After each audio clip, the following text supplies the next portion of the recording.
ചക്കയപ്പം ഉണ്ടാക്കാനാണേ ആവശ്യത്തിന് ഉപ്പിട്ടിട്ട് ഞാൻ ശകലം മധുരം കൂടെ ചേർക്കും. ആ മധുരത്തിന് വേണ്ടി പഞ്ചസാരയും ശകലം ചേർത്ത്, പിന്നെ ഏലക്ക പൊടിച്ചത്, ഏലക്ക ഞാൻ ചതച്ചിട്ടതാണ്, അതിങ്ങനെ ഇതിനകത്തോട്ടങ്ങ് ഇടുക. ഏലക്ക, പിന്നെ തേങ്ങ ഉണ്ട്, നമ്മുടെ ആവശ്യത്തിന് തേങ്ങ, പിന്നെ ചക്കപ്പഴം,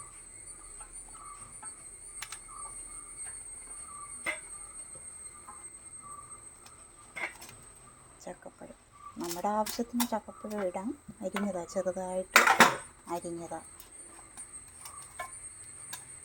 ഇത് ചൂടുവെള്ളത്തിലാണ് ഞാൻ കുഴയ്ക്കുന്നത്. ചൂടുവെള്ളത്തിൽ